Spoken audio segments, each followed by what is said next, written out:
But just to kind of give you a bit of an overview of me, so I am Savina Baines. I manage the early talent programs at Reed. I've been with Reed for 3.5 years. Joined as an assistant to a director. As soon as I left university, had no experience in it at all. So it's a whole kind of new ballpark for me, and kind of a new set of kind of work experience to kind of be thrown into. After doing that for 1.5 years, I moved into recruitment, something again I'd never done before. And I was recruiting for businesses such as Santander and Royal Mail, before moving to this team at the beginning of the year. So the reason I wanted to kind of go through my experience with you is just to kind of show that whilst I've been at Reed for 3.5 years, and I have progressed in that time, I haven't come from having a lot of experience in what I went on to do. And I hope that that is something that if you feel that maybe COVID's affected your opportunities to get work experience or internships or anything like that, it doesn't matter, because this presentation will go through how you will have developed those skills at university, because we develop skills that managers and companies are looking for every day whilst you're studying.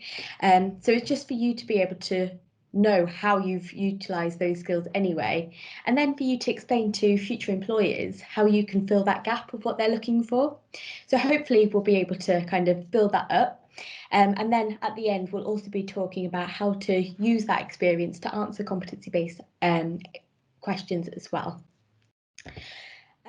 So just to start with, before we go into all of kind of your university, more or less, most of the time when you're asked or you start your interview, the first question is, tell me about yourself. Now, that is quite a daunting question, because whilst you obviously are the best person to know about yourself, you don't know necessarily what to include, how long it needs to be, what they're looking for. So I'm going to hopefully be able to help you when it comes to that. So what they're looking for is for you to create a picture of yourself and your achievements. And the reason for that is they're looking for you to show your communication skills, maybe your presenting skills, if that's an aspect that they would review for a role that you're going for.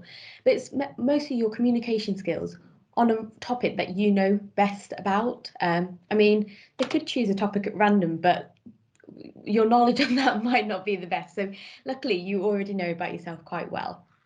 And in that, they're looking for you to cover about 2 minutes, and just include everything that you think is relevant for the role that you're moving into. Now, again, that could be quite hard. It could be that you could say it quite concisely, or you might find that you're kind of saying a bit more than you think you might be going over that 2-minute thing. So I've got a bit of a formula just for you to help kind of decide how much information to include. The first place to start is your current situation. So whether you are a current third year looking to move into a graduate role, whether you graduated in kind of the summer just gone and you're still looking for that role, or I believe that there might be some graduates from the year before, the 2019 cohort.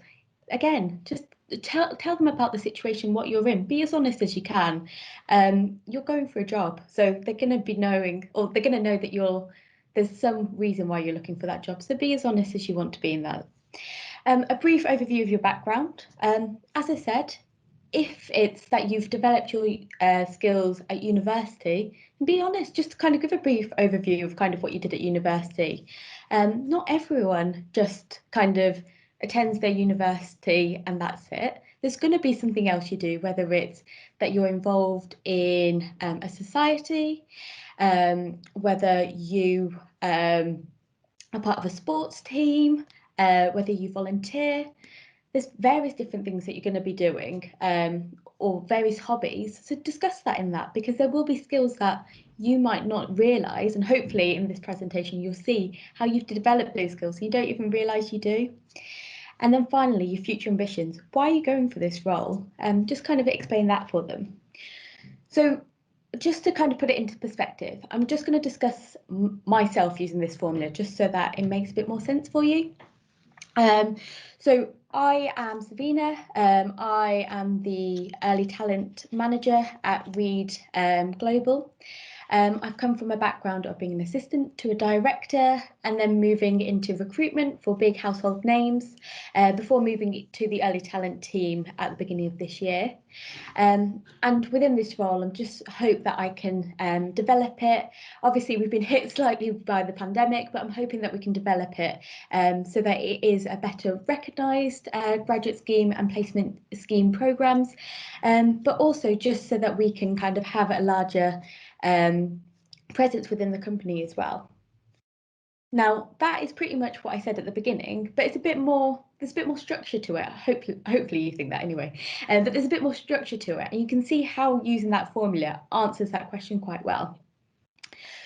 So now that we know how to answer that question, we're now going to move on to the next part, which is competency. Now, most interviews either go for situational questions or competencies, and I'm just going to stick with the competencies for this one. But it's important to know where we kind of develop those skills to be able to answer the questions. So first of all, I'd like you to take a minute and think about what you think an employer looks for from a graduate. So I'm going to give you just a minute or two just to think about it, and then we'll go on to the next slide.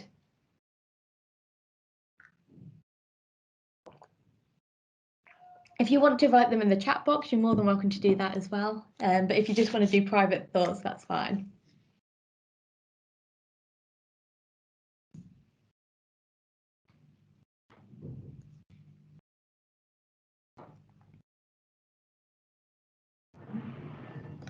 Oh, got one. Grades, relevant experience, etc. Yeah. They are really good ones, and definitely ones that if I was in your position, I would be writing that too. I don't know if anyone else is going to send one, but I'm just going to move on to the next slide. What this shows is a report from the Bright Network.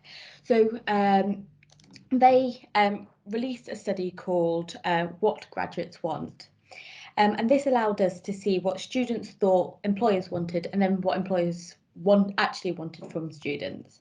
So if you look at here, you'll be able to see kind of what students thought. And just like, I think it's Max, I've closed the chat box, but just like you discussed, yeah, grades was number one, experience was number two. So it's exactly what students said, and you kind of fit very well with what the study suggested. Communication skills, passion for the business, I'm sure it fits kind of what you were expecting. Now, this same list was given to graduate employers just for them to kind of be able to say what they actually look for or the order that they actually look for this in. And you might be surprised to find that it is quite a different, not a different list because they're the same things, but a different order than you might think. So communication skills was the highest thing that an employer does look for, because in any area of work, you're going to have to communicate, whether it's verbally, written, you know, it's really important. Passion for the business was next, and then problem solving. So you can see just how much the top three differs and then how the rest of the lists. Now, the top two that I want to pick out for key differences is, first of all, students said that industry experience was second, and employers said that that was the least important thing that they look for. The reason for this is because employers look for transferable skills more than experience. And that's why I wanted to do this presentation today, because I know we're living in a world where experience might not be coming as easily as it might have been before. Not to say it was easy before, but it might be a little bit more challenging. But I don't want you to worry, because you are developing skills and you will be able to give exactly the same kind of things to your to the employers once you leave university or when you are looking for your graduate positions, it's just a different environment that you're going to be learning those in. The other thing I want you to pick out is students thought resilience was the least important, but employers put that fourth. The reason for that is because in the world of work, just like the rest of life really, things don't always go the way that you expect, and you will hit some kind of challenges as you complete tasks. It could be that you're not given the full information and then you have to redo something, or it could be that you are you've been given some feedback on something and it wasn't what you were expecting, so you've got to kind of change things up. It can be quite hard for you to take on board at times, but you just need to be able to bounce back from it and carry on, just as if, not as if it hasn't happened, but taking that feedback on board and produce that work that you were going to produce anyway. And that is why resilience is so important in the world of work. But we'll go on to discuss that in a bit.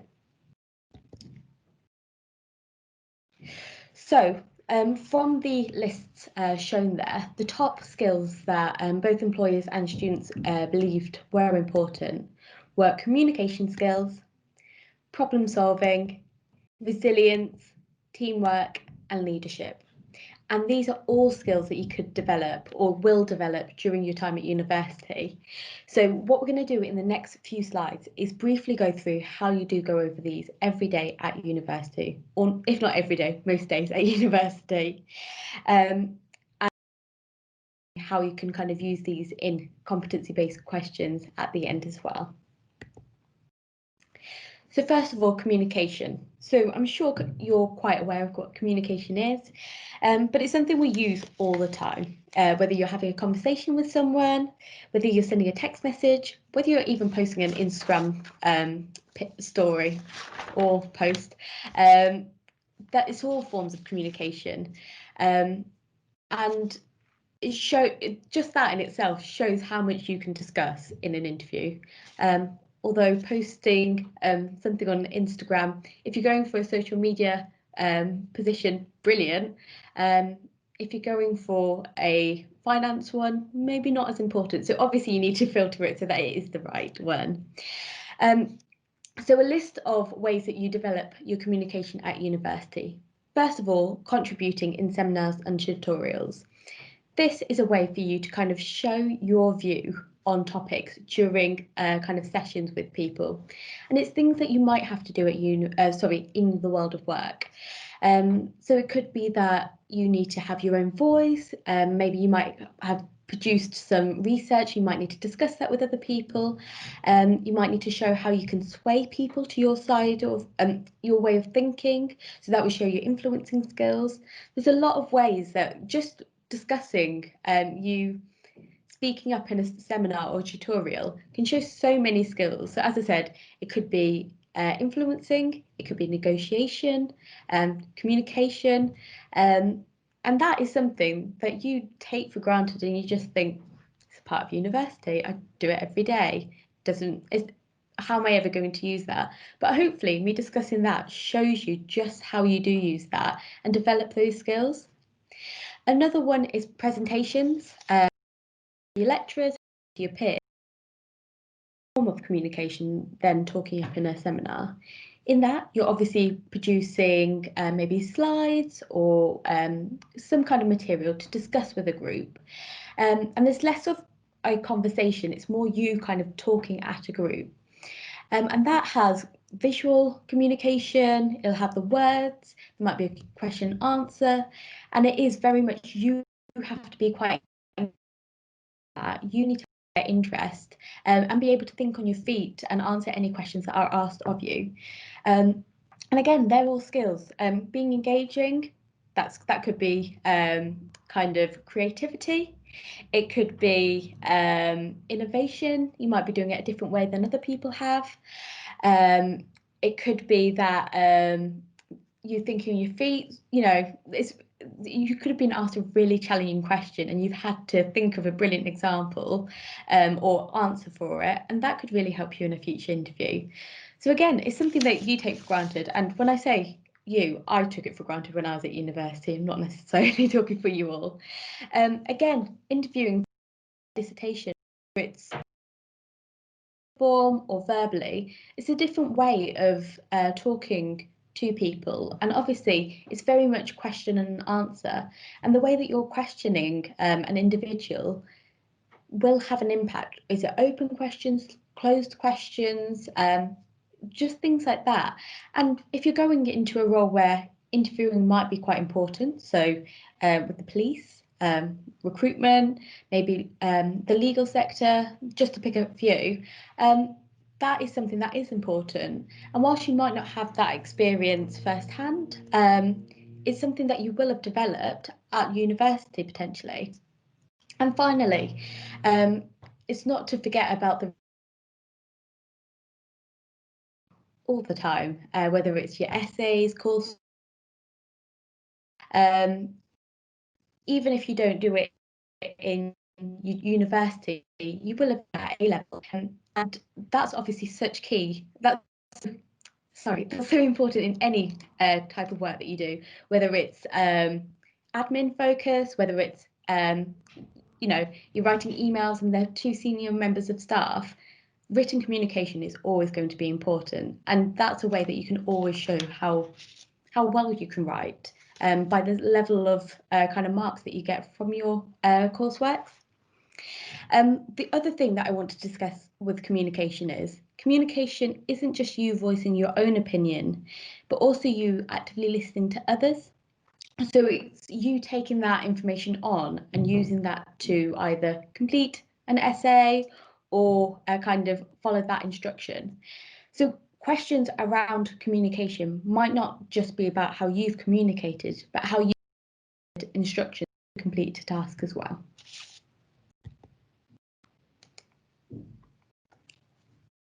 So the next one is problem solving. And problem solving is the ability to think laterally, analyse and evaluate a situation to reach an appropriate and informed solution. So in this, they're looking for kind of your thinking pattern. Is it more creative? Are you more of a logical thinker? Just to kind of see how would you kind of resolve problems in the future. And the best ways to show this is obviously at university.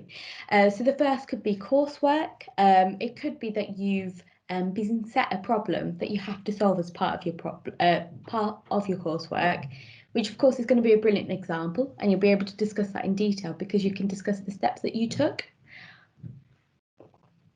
As well as that, it could be that you've been set a specific topic, a specific coursework that needs to be completed in week 10, but your lecture on that topic hasn't been delivered until week, 8, which means that you've only got 2 weeks, but would potentially mean that for 8 weeks you are sitting there with nothing to do. Obviously there's stuff to do, but nothing to do for that coursework. And instead of kind of waiting and doing it in that short period of time, you could have maybe made a plan, done some reading, spoken to your lecturer, spoken to your peers, and then using that you had an idea, so that when you went to that lecture in week 8, you already had your ideas and you could modify them slightly depending on the course and what was discussed in that lecture. But it means that you're not starting from scratch, which meant that for those 2 weeks you could just write your essay rather than fitting quite a lot of things in a short space of time. So that's another way that you could have problem solved. If you've been involved in societies and you're a committee member, maybe, there may be issues with events. It doesn't have to just be societies, it could be sports teams, it could be if you have any hobbies outside of university. I mean, there's always going to be issues that need to be resolved and ways that you think creatively. But it's kind of how you got yourself out of there. Did you think, right, let's take a step back. This is what we need to do, and this is the best solution. Did you think logically, or did you think, you know what, this is an issue, but we can make this into a positive, and we're quite creative with it. It's different ways of thinking, and this is the best way to show kind of how you think. as well as kind of maybe being a student representative of your course.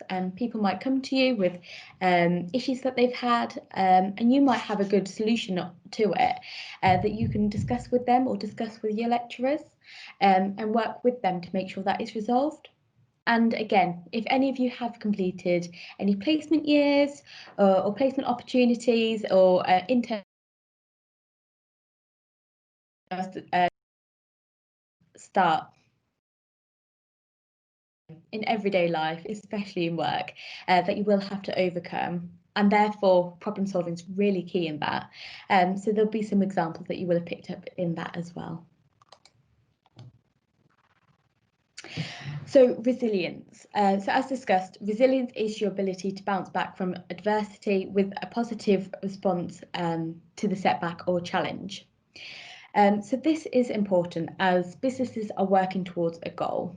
And whilst there could be that obstacle or that feedback that's kind of maybe pushed you, almost pushing you back, you've got to carry on and you've got to bounce back just to deliver that result at the end. And something that our chairman, James Reed, said, and I think is really important with this, is take feedback on board, but don't let it define you. And what he meant by that is utilize any feedback that you're given for your success, but don't let it become your struggles. I think that's really important to remember. When you're given feedback, it is easy to take it to heart, but it's also just as easy to listen to it and follow it. So taking that approach is so much more productive, and it's definitely what employers look for when they're asking questions around this. The ways that you that, first of all, during coursework. Now, I'm going to talk from my experience. I definitely had a piece of coursework that I handed in and thought, you know what, this is a first. I've done so well, and this is going to really help my average. And I've got it back, and it was a low 2.2, and it did feel like it knocked me back massively. And obviously, it's okay to take that minute to be upset, because it's your hard work that you've handed over and you've been given feedback that's not what you expected, but it's also what you do with that feedback. So you don't let it define to the points that they make, and take that on board. So the next time, if you think it's first class, you get that first class, or maybe you get a high 2.1, and it's a lot higher than, it's a lot more what you're expecting, and there's less of that setback. So that's one example. Again, talking from my own experience, dissertation ideas, I found, and from other people that I've been around, there was a lot of kind of pushback from dissertation ideas. We went to our lecturers or our tutors and said, you know what, I want to do this. And so many people's feedback was either it was too wide or too narrow. And obviously, if it's too wide, you're going to include too much information, and it's kind of, it can make it harder to make your point and kind of do it within the word count. And if it's too narrow, then you might not have enough research to back up everything you're saying. You might not have enough to say to fill up the word count. So it's really important to listen to that feedback. But if it's something that you're so passionate on, and you're going to write this huge topic or this huge, I don't know, it's dissertation, but this huge piece of work on, it can be a bit of a pushback when someone says, great idea, but I think you need to make this change. But you bounce back from it because you want to get that positive mark at the end and do what you need to do to get that. So that's a brilliant idea of kind of showing resilience. If any of you didn't get into your first choice of university, then that will have been something that knocked you. I have been, some of my peers were in that situation, and I know the kind of the heartbreak it could cause at times. But you know what? You're all at university, you're still studying, and you're going to get to the same place, regardless of whether it's at this university or any other one. So you managed to bounce back and you're still at university, and that's what you need to focus on. And that's something that you can discuss at your interview stage. And quite similarly with sports teams, you might have been working your whole life to get onto this team, and you've just missed out. take the feedback on board and show how you can kind of either, maybe if you didn't make that team but you made another one, that's fine as well. You don't need to make the top team, you don't need to make it, but it's to discuss that with the employers and show, look, I haven't always got what I expected, but I learned from it, and this is what I learned from it, and that's what you need to show in your interview. Now, team working is something that we all know. It's something that we were all taught from a young age, so I'm not going to go through a definition for it. But here's some ways that you definitely use at university. So group assignments. Obviously, if you have to complete a group coursework and you're all contributing different parts, there's going to be some things that people are more clued up on, and some things that people are a bit weaker on, and people's strengths, making sure that knows a specific topic the most is doing that piece, and match it with their passion so that they are influenced to do it and they are kind of motivated to complete it. So that's one thing that you might do. Presentations is quite similar, slightly different though. Someone might really love presenting or someone might really hate it, and it's kind of making sure that the person that enjoys presenting has more opportunity to speak, with someone that doesn't enjoy it as much. Obviously, they have their chance to talk, but they might do a bit more things behind the scenes. They might be putting the presentation together, or delegating tasks out. So they're still a very key part of the presentation, but when it comes to presenting, it's their time to maybe take that step back. So that's kind of working as a team as well.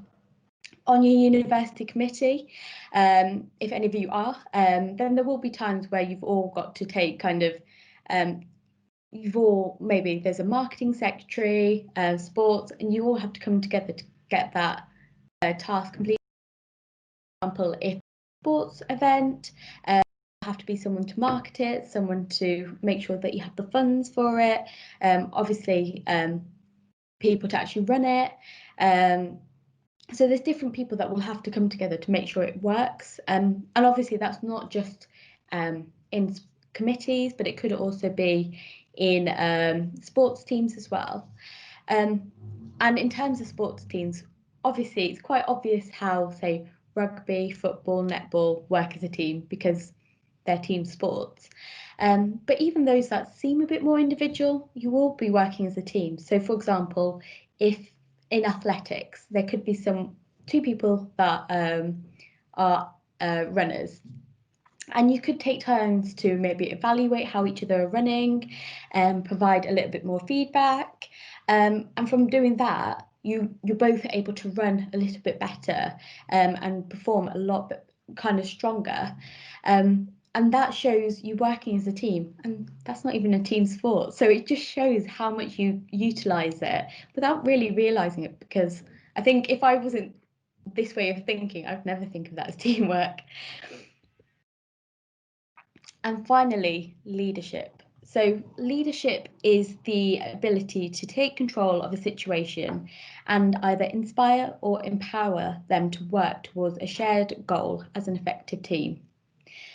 Now, this is important in roles that you aren't necessarily a manager in, but just kind of a team player. You can be a leader of any kind of team, and if you're not a leader of others, you're a leader within yourself. So that's kind of one way that you will always be a leader. And this is something that I think a lot of students think is quite hard to develop at university. But again, you do it a lot more than you kind of give yourself credit for.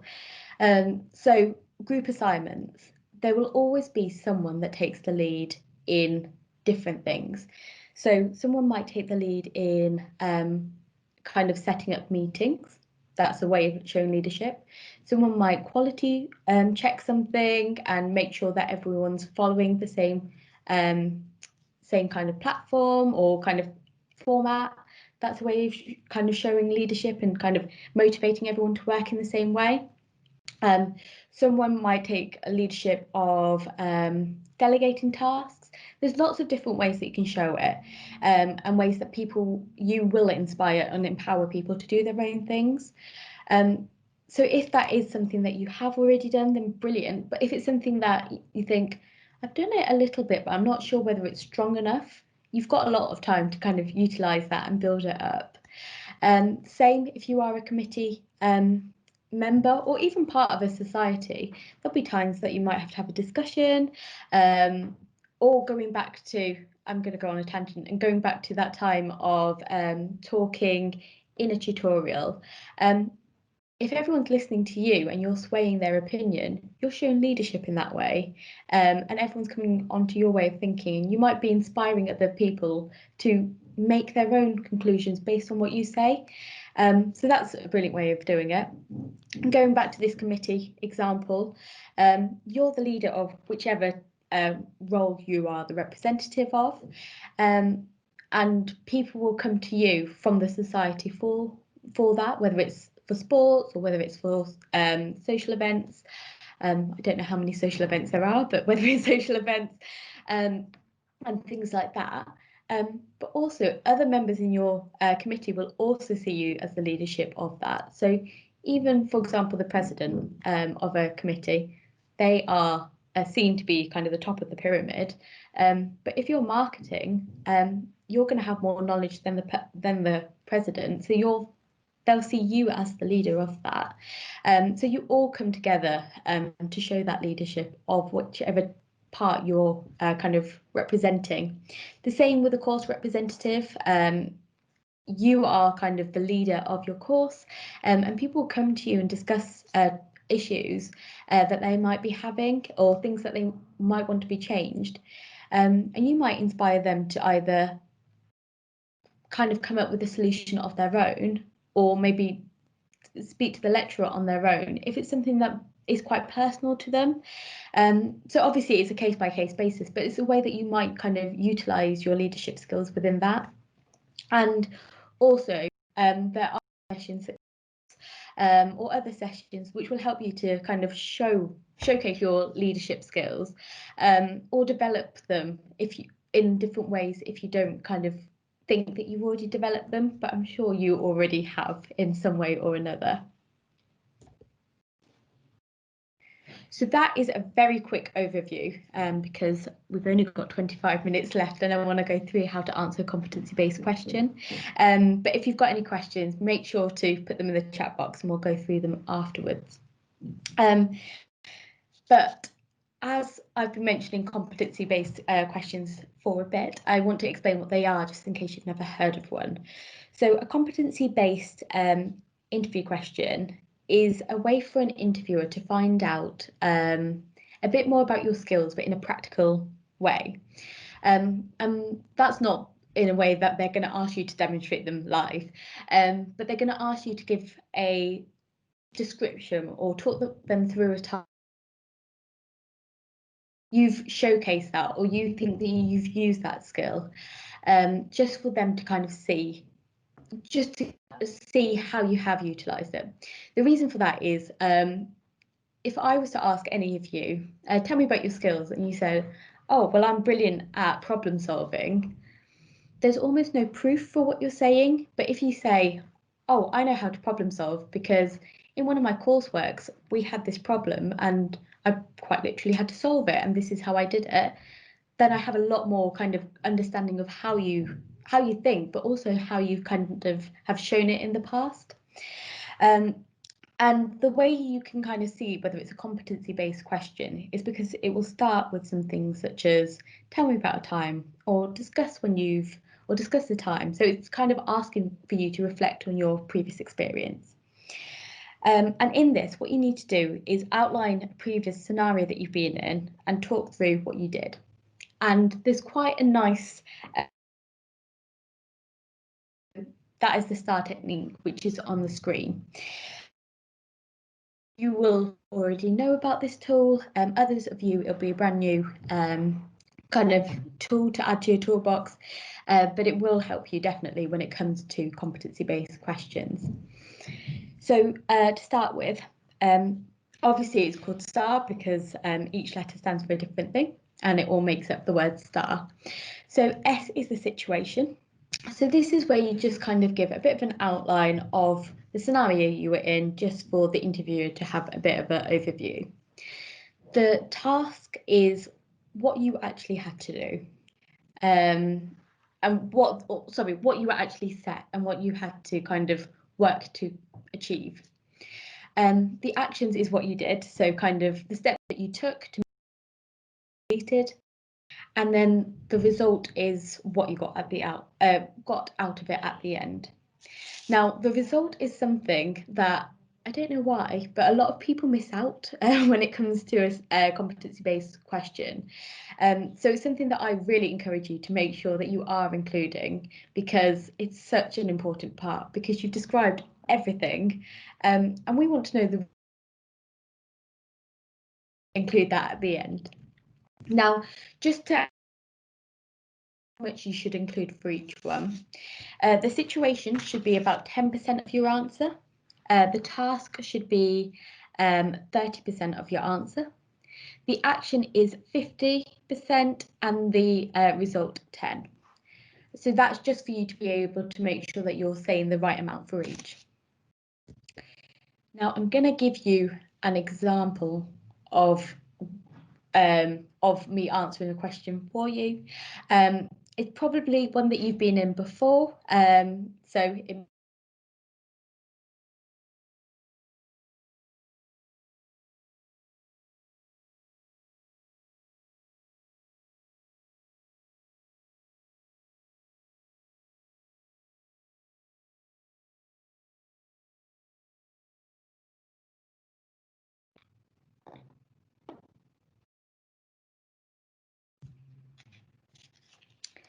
Hello, sorry, my internet I still see me. But a question that I'm going to just answer is, tell me about a time that you received feedback and implemented it. So as I said, it's probably something that you've all completed before, so it should sit well or resonate with you in some way. So the situation that we're going to discuss is, during my second year at university, I had to complete some coursework, which was worth 50% of the module. So that's just a bit of an overview. I worked hard on this to ensure that I put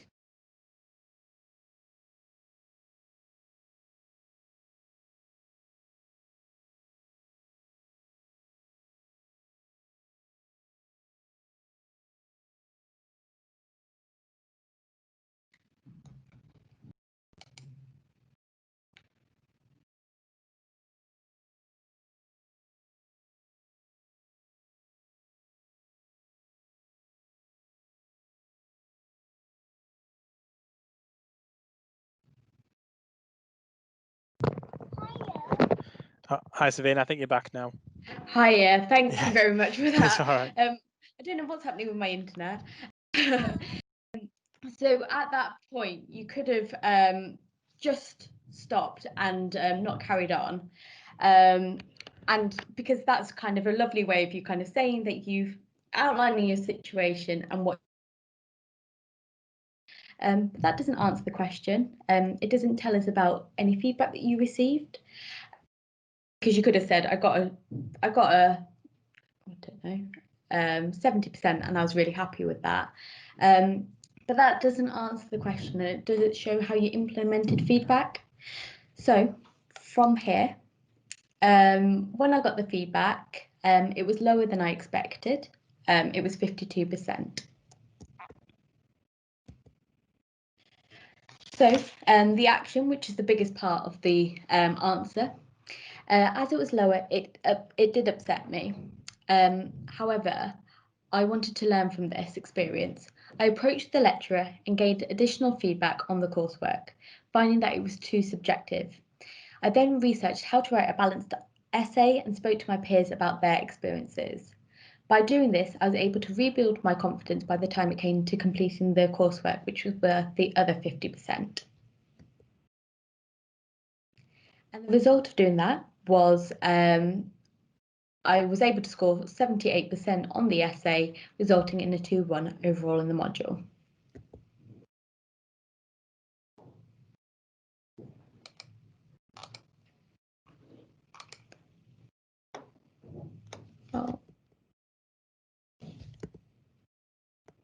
Okay, I don't know what's happening with my laptop, so we're just gonna leave that slide, but it's basically just to say that just shows how to use the competency-based formula to be able to answer a question. So I'm just going to give you a couple of questions because I know my internet's probably going to cut out again, but I wanted to give you the option to try a couple of questions yourself using the STAR technique. So the first one is about communication, so a time that you effectively communicated and how you did it. And the second one of a time that you had to think of an idea to solve a problem and implemented it. Now, I'm going to be honest, the second one's probably a bit more challenging, and that's the reason it's on red. And so what I want you to do is take the time now to complete it. So I'll give you about 5 minutes. If it's something that you maybe want to at a later time, then feel free to take a picture of that and kind of so that you can complete both as well. But follow that STAR technique and just plan your answer, and hopefully I'll be able to sort out my internet during that time.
I'll just give you another minute just to complete it.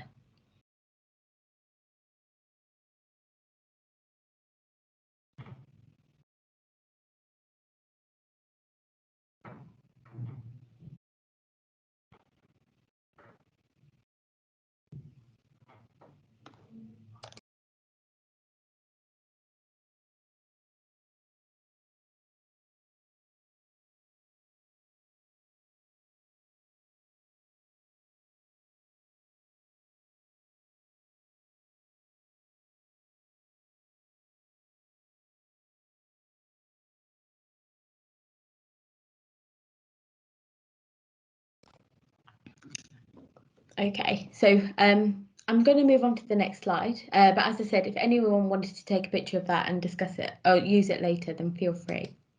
But I just wanted to take the next slide just to discuss our graduate scheme.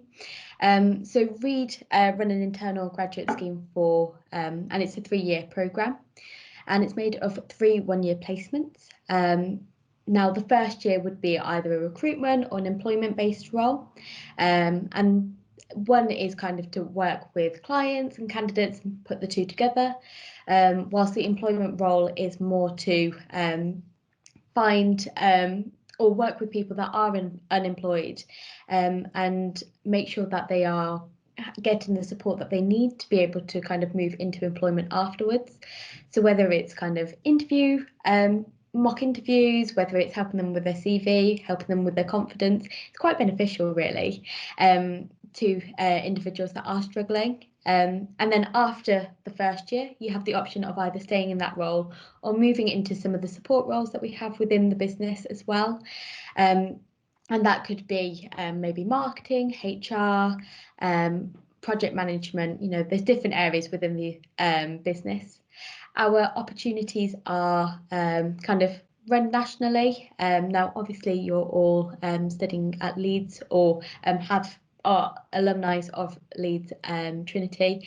So we do have roles in Leeds, Bradford, Halifax, Huddersfield, and obviously the surrounding areas. But if you were looking more nationally, then we do have offices across the UK as well. We provide you lots of opportunities for support and development. So we sponsor professional qualifications, and that could be in anything that you're looking to develop, whether it's your if it's CIPD, if you're looking to go into HR, or the Prince 2 if it's project. We're able to kind of make sure we're supporting funding, and we also give you access to a manager within the business, a manager or a director as a mentor, and they're quite useful as they help to kind of enable you to network, or they can help you with your career development and various things like that. So there is a lot of opportunities for you to kind of progress your career and support for you to do that. Now, our graduate scheme is temporarily paused for our applications. They will become live again at the beginning of next year. If you are interested, I can post a link to our website in the chat box, and that will give you the ability to register your interests. So as soon as our applications become live, we'll send you an email and you can apply for the positions at that point.